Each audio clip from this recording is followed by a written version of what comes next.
Hello, everyone. I'm Kathleen Picard. I'm a DPT and a co-chair of APTA Minnesota's State Government Affairs Committee. I'm reaching out today because APTA Minnesota needs your help. As the start of the legislative session is approaching, we're preparing for our PT Practice Act revision bill to be heard and hopefully passed and signed into law. House File 2689, that's the bill number in the House, does many things. I'll talk about four of the basics of that bill. First and foremost, the bill would provide for full direct access to a PT in Minnesota by removing the 90-day restriction and the first-year licensee restriction that requires a referral during the first year of practice. Most of the attention has been given to the 90-day restriction on patient access to PT, and perhaps that's appropriate, but there's more. Secondly, the bill clarifies that the scope of practice includes health and wellness, and that PTs can and do indeed provide diagnoses. There's nothing new about that. We've been diagnosing under the law since 1980. That's 45 years. Third, the bill provides protection of the term physical therapy so that those who are not PTs or PTAs cannot claim that they provide physical therapy.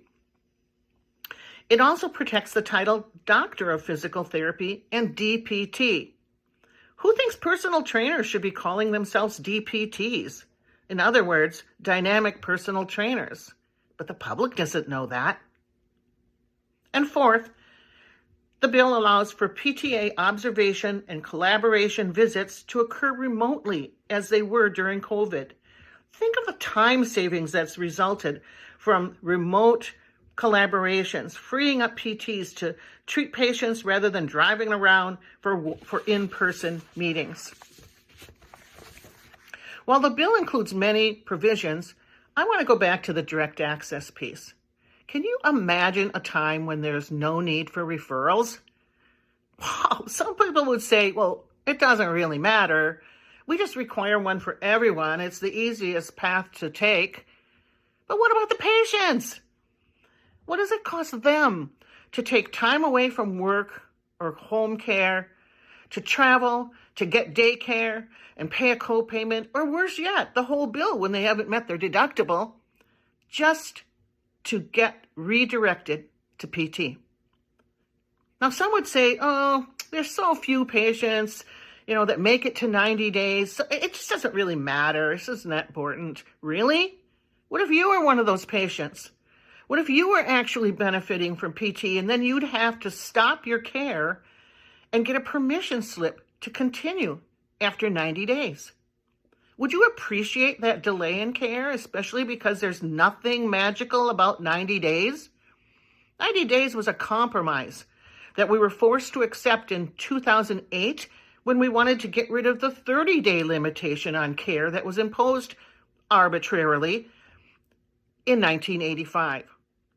So besides the patient's impact on patients, primary care providers can't afford to fill their schedules with patients just seeking permission slips. It's just so inefficient and so unnecessary. The most important thing that you need to know is, until we pass this bill that removes access barriers to PT, we will not qualify to refer for imaging. We will not qualify to order DME. We will not be considered a care manager for a workers' comp case. We will continue to require a referral for Medicare patients and Medicaid patients. So there are so many privileges that many of you want and believe we deserve, but none of that's going to happen without full and unrestricted access for patients. Only until then will we be considered practitioners of the healing arts here in Minnesota and have those privileges under the law.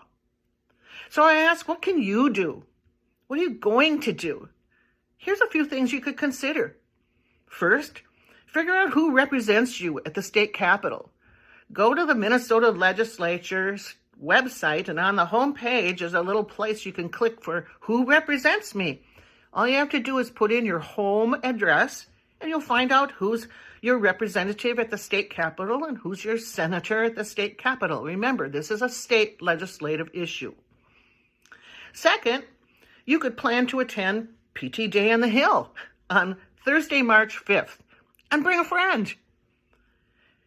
Third, ask your boss for the day off to go to Day on the Hill with pay.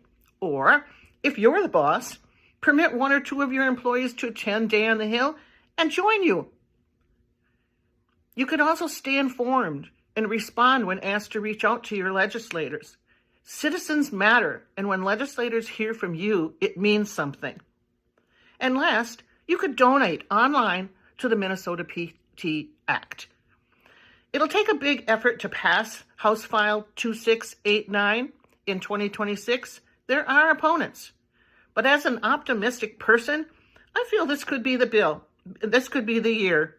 So let's go after it.